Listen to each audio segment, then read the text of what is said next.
Avez-vous déjà été dans une relation où tout semble aller de travers, mais vous ne pouvez pas tout à fait mettre le doigt sur pourquoi? Ou peu importe combien vous l'aimez, rien de ce que vous faites n'est jamais assez? Eh bien, écoutez attentivement, car je vais vous expliquer 10 comportements toxiques que la plupart des gens ignorent. Et pourquoi, en tant qu'homme, vous devez la quitter si elle montre ne serait-ce qu'un seul de ces signes. Nous avons tous été coincés dans une relation où quelque chose ne va pas, mais nous l'ignorons parce que, l'amour rend aveugle, n'est-ce pas? Faux. L'amour n'est pas censé détruire votre paix, vous embrouiller l'esprit ou vous faire remettre en question votre valeur chaque jour.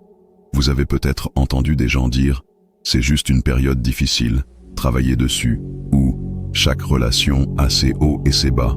Oui, c'est vrai, mais il y a une grande différence entre une période difficile et un cycle toxique qui vous dévore vivant. Je ne vais pas seulement vous pointer ces comportements toxiques, non. Je vais vous donner les outils exacts et la mentalité pour les reconnaître, les arrêter et partir comme un homme qui valorise sa paix avant tout. Ce n'est pas votre travail de réparer quelqu'un qui est déterminé à vous briser. Voici les 10 drapeaux rouges que vous devez surveiller. Si vous en voyez ne serait-ce qu'un seul dans votre relation, il est temps de faire vos valises et de partir. Avant de commencer, je veux rapidement demander votre soutien. Si vous trouvez ce contenu utile, veuillez envisager de rejoindre l'adhésion à la chaîne ou de cliquer sur le bouton d'abonnement. Votre soutien nous aide à continuer à créer ces vidéos et à les rendre accessibles au plus grand nombre d'hommes possible. Que vous rejoigniez ou vous abonnez, c'est très apprécié et cela aide à maintenir la chaîne forte. Maintenant, entrons dans les 10 drapeaux rouges que chaque homme doit connaître. Numéro 1. La manipulation émotionnelle. La manipulation émotionnelle est l'une des formes les plus subtiles mais les plus destructrices de comportements toxiques dans une relation. Elle s'installe lentement et avant que vous ne le sachiez, vous doutez de vous-même. Vous remettez en question votre propre réalité et vous avez l'impression que chaque problème est d'une manière ou d'une autre de votre faute. Avez-vous déjà partagé vos sentiments avec votre partenaire et au lieu de vous soutenir ou même simplement de vous écouter, elle retourne la situation et fait en sorte que tout tourne autour de vous comme étant le problème. Vous vous ouvrez sur quelque chose qui vous tracasse, et au lieu de l'empathie, vous entendez des choses comme « tu es juste trop sensible » ou « tu exagères ». C'est de la manipulation émotionnelle classique. Elle est conçue pour vous faire douter de vous-même, et c'est l'une des choses les plus dangereuses que vous puissiez rencontrer dans une relation. Voici comment cela fonctionne. Chaque fois que vous soulevez un problème, peu importe sa légitimité, elle le rejette en vous faisant sentir que vous êtes fou. Avec le temps, vous commencez à penser « peut-être que c'est juste moi, peut-être que je réfléchis trop ». C'est exactement ce qu'elle veut. En invalidant constamment vos sentiments, elle garde le pouvoir entre ses mains. Vous avez l'impression de marcher sur des œufs, effrayé de soulever quoi que ce soit parce que, peu importe quoi, cela va toujours être retourné contre vous. Pensez à cela. Vous êtes-vous déjà retrouvé à vous excuser pour quelque chose dont vous n'étiez même pas sûr que c'était de votre faute? C'est la manipulation émotionnelle en action. Vous commencez à croire que vos sentiments n'ont pas d'importance, et c'est là que les vrais dégâts commencent. Vous perdez contact avec vous-même, votre confiance en prend un coup, et petit à petit, vous devenez dépendant de son approbation pour tout. Et voici la chose. Ce n'est pas une erreur, c'est une tactique. Quand quelqu'un vous fait sentir que vos émotions sont fausses, ils le font pour le contrôle. Ils ne veulent pas que vous vous sentiez assez confiant pour vous défendre, car dès que vous le faites, la manipulation cesse de fonctionner. Alors, ils continueront à éroder votre estime de soi, jusqu'à ce que vous soyez dans une position où vous ne pouvez plus faire la différence entre une relation saine et ce désordre toxique. Arrêtez de douter de vous-même. Vous savez ce que vous ressentez. Vos émotions sont valides. Si vous êtes contrarié, vous êtes contrarié. Et un partenaire qui se soucie vraiment de vous ne vous fera jamais sentir comme de la merde pour avoir des sentiments. Ils écouteront, ils essaieront de comprendre, et ils travailleront avec vous pour résoudre le problème.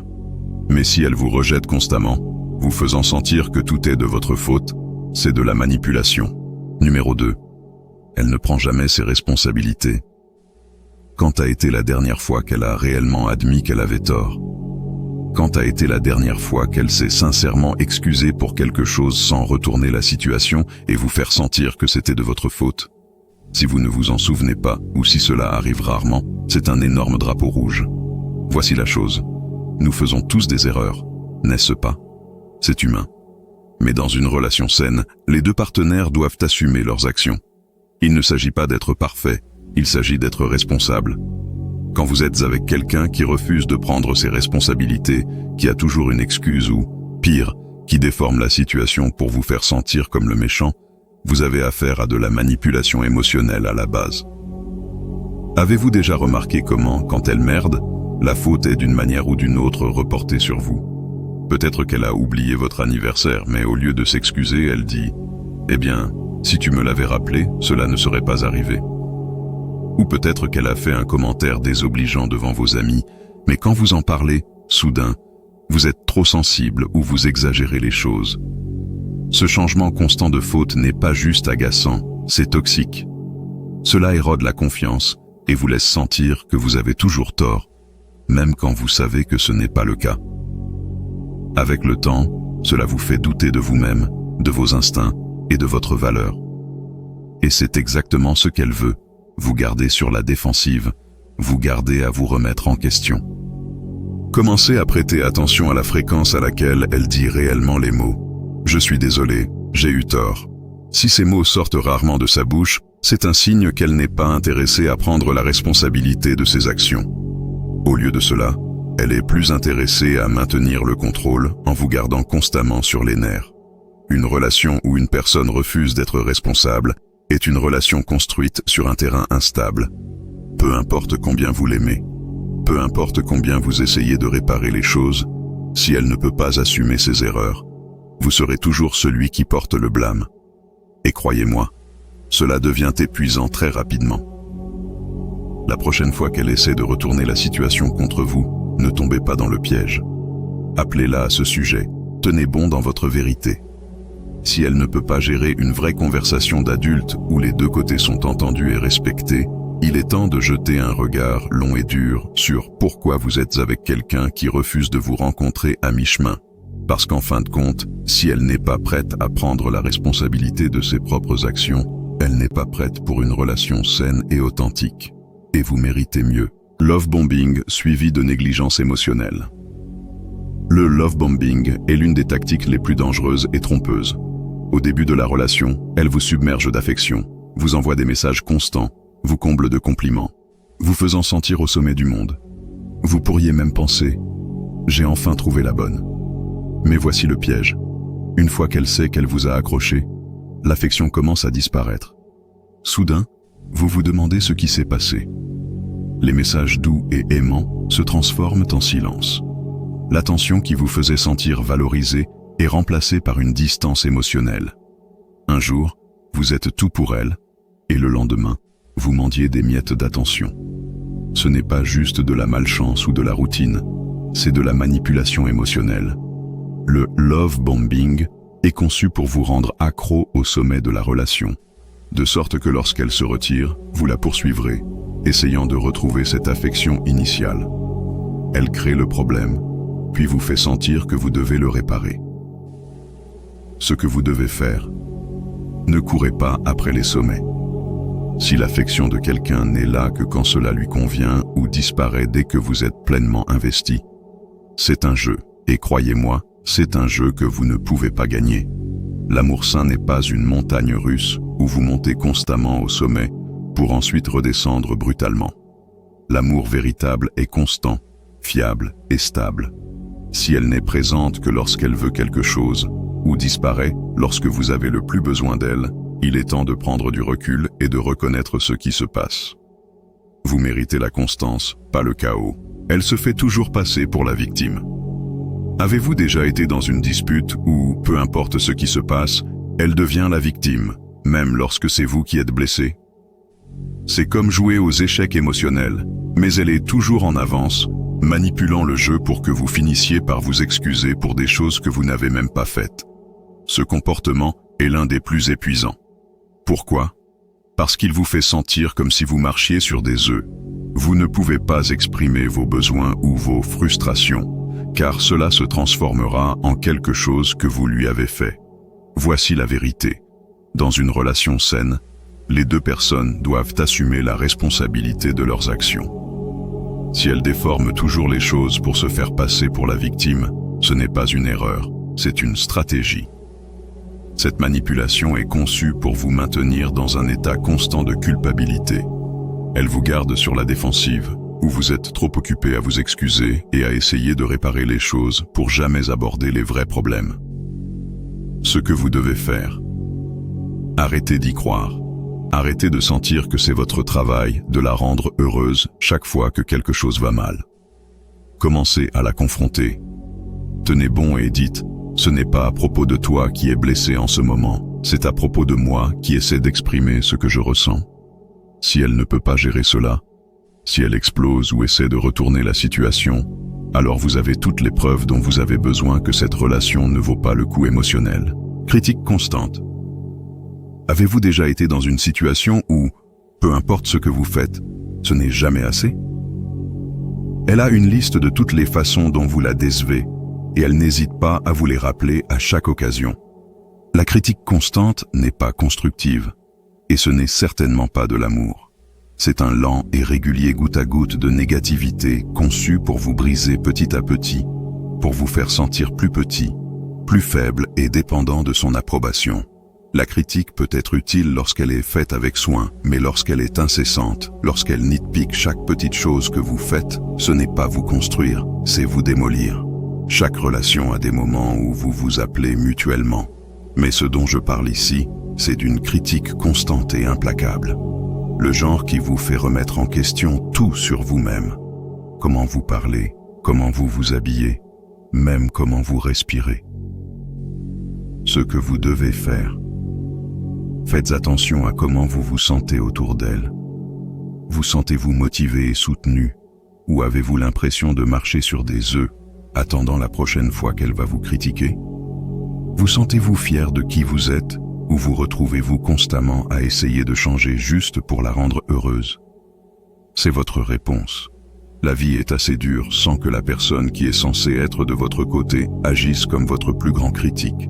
Un partenaire est censé vous soutenir, vous élever et vous faire sentir comme la meilleure version de vous-même.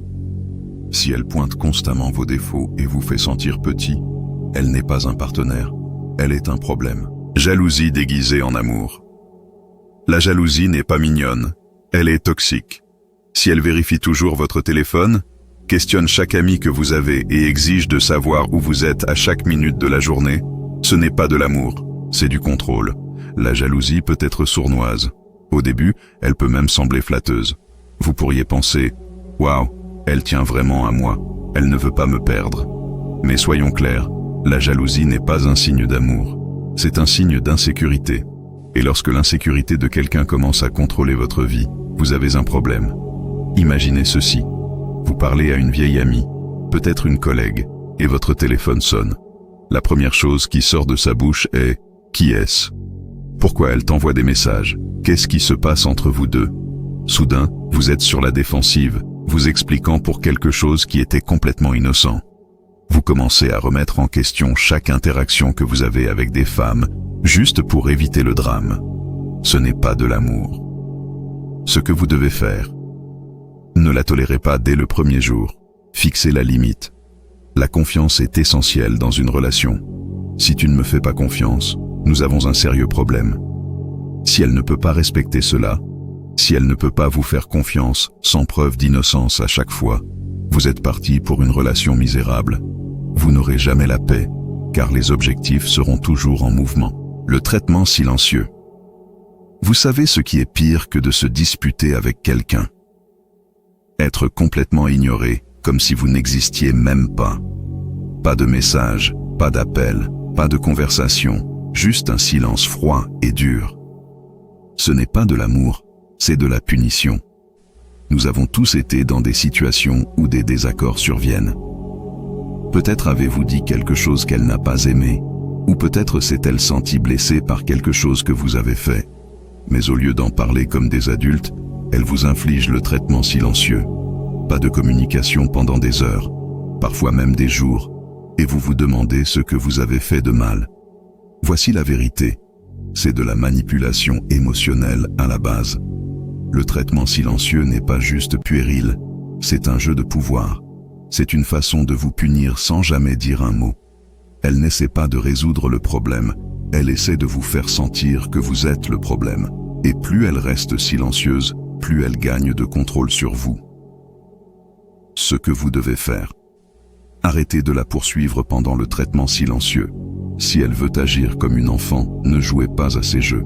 Donnez-lui de l'espace, non pas parce qu'elle le mérite, mais parce que vous le méritez. Vous méritez la paix.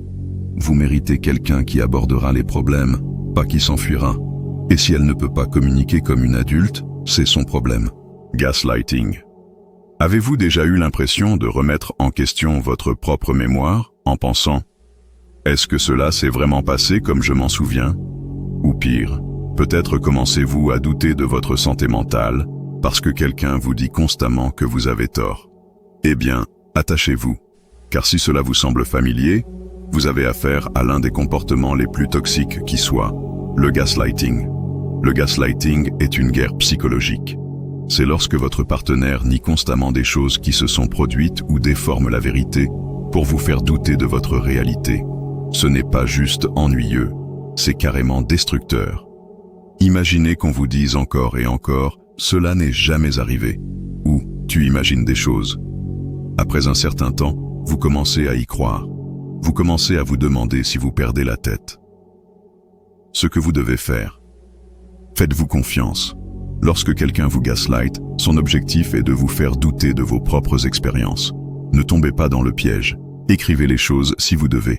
Gardez une trace des détails dans un journal ou sur votre téléphone. Si elle nie que quelque chose s'est passé, regardez vos notes. C'est un outil simple et pratique, mais cela peut être un sauveur lorsque vous êtes au milieu de la manipulation émotionnelle. Vous rendre responsable de son bonheur. Avez-vous déjà eu l'impression de porter tout le poids de la relation sur votre dos ? Comme si, peu importe ce que vous faites, c'est votre travail de la rendre heureuse, de tout réparer et de vous assurer que tout se passe bien. Voici la dure vérité. Ce n'est pas de l'amour, c'est un piège. Si votre partenaire dit constamment des choses comme « si tu m'aimais vraiment, tu ferais ceci » ou vous fait sentir coupable lorsque vous ne répondez pas à sa liste interminable de demandes, elle fait de son bonheur votre responsabilité. Et soyons clairs, ce n'est pas votre travail. Dans une relation saine, le bonheur vient de l'intérieur. Vous n'êtes pas censé être son thérapeute, sa béquille émotionnelle ou le gars qui se plie en quatre juste pour l'empêcher d'avoir une mauvaise journée. Ce que vous devez faire. Commencez à penser à vos besoins. Ce n'est pas égoïste, c'est nécessaire.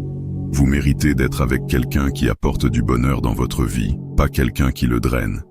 Si elle vous fait constamment sentir que c'est votre travail de la rendre heureuse, voici une nouvelle.